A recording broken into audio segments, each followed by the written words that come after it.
Look, Marvel is struggling right now. They had a big hit this past year with Deadpool and Wolverine, but if any of the video essays that I've been watching a lot of lately indicate one thing, it's that the excitement is gone, and Marvel as a company is becoming increasingly desperate to try and reel audiences back in and rebuild the excitement that once existed during, say, Endgame back in 2019. And the way they seem to be doing that is going back to the well over and over and over again. And the big one that they have coming up is, of course, Avengers Doomsday, which is bringing back their most successful directors in the Russo brothers. Robert Downey Jr. is back, albeit not as Tony Stark. He's coming back as Doomsday. As Dr. Doom, excuse me. I almost Doomsday. He should have been Doomsday in DC. And now they are going back to the well again, where they are bringing back Chris Evans in an untitled role in the next Avengers movie in Doomsday. So he is not coming back as Steve Rogers. We do not know that. As he was last seen. We do not know that. So what he could be Johnny Storm? What I'm fearing here, guys, is we're going to get Hydra Cap. We're going to get evil Captain America, and we're going to have evil Captain America go up against good new Captain America, and I think the audiences will crap all over that. One of the problems they have right now, and nobody can see it through the excitement that people are feeling, is that one of the issues people had with the new phases of Marvel is that they felt that they were trying to replace the straight white actors, okay? Yeah. That's whether you believe that's true or not, whether you think that the DEI initiatives or the new casting or the new stories that they told were organic or not relevant.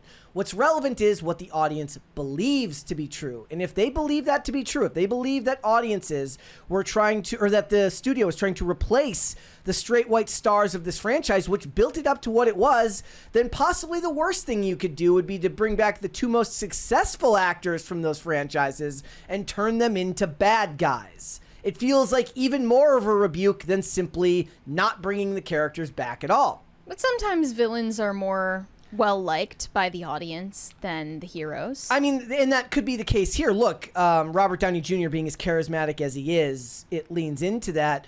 I enjoyed Chris Evans for what it was in The Gray Man, doing his weird Ace Ventura, Jim Carrey impression with his mustache, but he's not what you think of. I don't really care to see Chris Evans in a Marvel movie doing a bad guy. I would rather see him portray,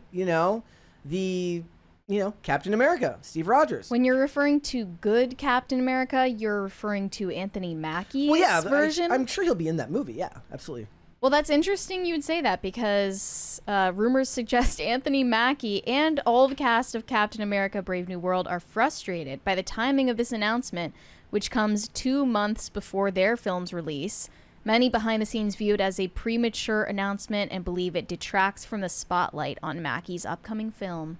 Yeah, look, I think like this is the independent, so inside sources, trust me, bro. I don't know. We have a 20 here from LaserCam Live, says, I know Busby indirectly. He is a serious lawyer, but overall a scumbag. He represented BP in the Deepwater Horizon case. I don't judge a lawyer based on who they represent, I guess. It's their job. Yeah. It's just about whether there are shady practices. Yeah, exactly. Not necessarily shady people that you're defending. Look, if I have to hear Chris Evans say Hail Hydra, it's probably not going to be all that great. But look, you have to go back to the well over and over again. And again, this is what a lot of these, a lot of people have been making great videos dissecting why Marvel is starting to fail. The lack of coherency post-Endgame. How even, I was watching this one the other day about how even the post-credit scenes fell apart, whereas in the early days of the MCU, the post-credit scenes were short tidbits that even in a short amount of visual time were able to convey the next phase or the next story to be told, and now they've just devolved into glorified cameos. Oh, look, there's Harry Styles. Oh, look, there's Charlize Theron. Is Anthony Mackie? I don't know. I never thought of Anthony Mackie personally as a leading man. He's a great actor. He was great. One of the things he was in last year was Twisted Metal, which I really, really liked, but it was a television show. It wasn't a movie. I never really thought of him as a leading man. One of the things I loved about him so much was that he elevated Captain America in Winter Soldier and Endgame, and he's a great side character. But I would have rather he had gotten the chance as Sam Wilson as Falcon rather than as Captain America. And then they talk about Chris Evans doing this for possible financial pressures. Right. I don't know what that means. He's really involved. He has he's invested in a dog food company. What is it? It's called Jinx. Never like a heard of it. Sustainable dog food It's company. no Mint Mobile. I know that. Well, I know he had a startup, like a bipartisan political company that was designed to get people information faster and more accurately. It was called A Starting Point. I don't know if anything came of that. Certainly he's partisan in his free time, obviously, given what happened with all of the Avengers coming together for Kamala. But look, these are his roles in the last few years. Knives Out, Defending Jacob, The Gray Man, Red One, and then what was the last one? It was, and Deadpool and Wolverine, obviously, is a different character. 20 from Jose Quintana. Happy Tuesday. I'll check out Mary in a day or two. I plan to see Werewolves this week. Dune Prophecy thus far is good. Long live the Optical Overlord and Ghost Empress. Thank you. I've heard bad things about Mary, so maybe save your time.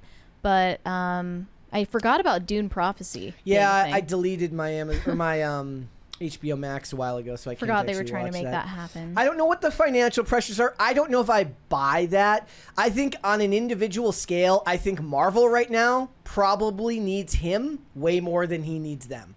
I don't think he needs to get up and act another day in his life. But they're both in a desperate situation of their own. I mean, say what you will about Marvel, they still have $200 million just to pay Robert Downey Jr. Yeah, $200 That's insane. To do that should be the budget of a Marvel movie. Well, no, the thing is if that's over 2 movies, so it's $100 million a movie. Look, if they make $1 billion each, then who's laughing then? Right? Okay, still, it's kind of but insane. it's what we talk about all the time. We say the budgets of these films cannot last forever. That's a hefty price tag to gamble getting people to care about your movies again. Yeah. You know? Yeah. And if it doesn't work, they might just stop. What would make them give up? Marvel? That's what I want to know. I don't think they what would be enough for them to just give up? It would never happen. Never? It would never happen. No amount of failure? It's its own ecosystem, and Star Wars is limping along right now. Marvel is in, for all its problems, Marvel is still better off in many ways than Star Wars is. Yes. But look, things aren't looking good in general. People had critiques of, episodes 1 and 2 of Creature Commandos, because apparently James Gunn took a shot at right-wingers with some of the animation. I didn't watch it. It's not the point. But right now, Sony... I kid you not. We're on the cusp of the release of Kraven, and Sony's like, we're done. They're done with the Sony Spider-Man extended universe. All they've got in the upcoming is the Sony 2026 Marvel movie, which they're only helping produce. They're not actually making that movie. And then they've got, Spider-Man Noir, which is the live-action Nicolas Cage Spider-Man show on Amazon. And then they've got Beyond the Spider-Verse with the guy who's simping for his co-star and is down bad in the comments section. So, look, there's struggles all around for all of these people right now. It's not looking good. Is Sony going to keep Spider-Man? Oh yeah, forever. You will pry Spider-Man from their cold dead hands. He's worth too much money. Well, then what do you mean when you say they're done? No, they're done with the Sony Spider-Man extended universe. So they're making all the movies that they've made about villains, where they turn them into heroes. Venom, Morbius, Kraven, Madam Web, all of these characters. They're done with those movies. Okay. After Kraven, which is funny because I saw them saying you got to give it a chance, man. Aaron Taylor Johnson's like, it's going to be great. You got to give it a chance, man.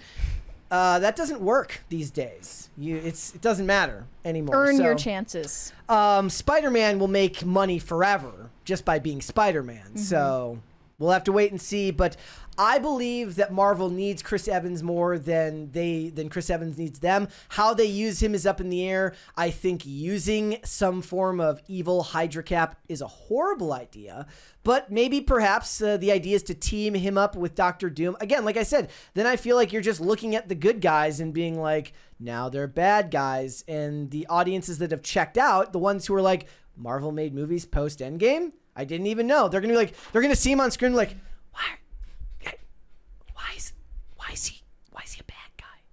I don't get it. He was a good guy the last time I saw him. The normies are out of the loop. All right.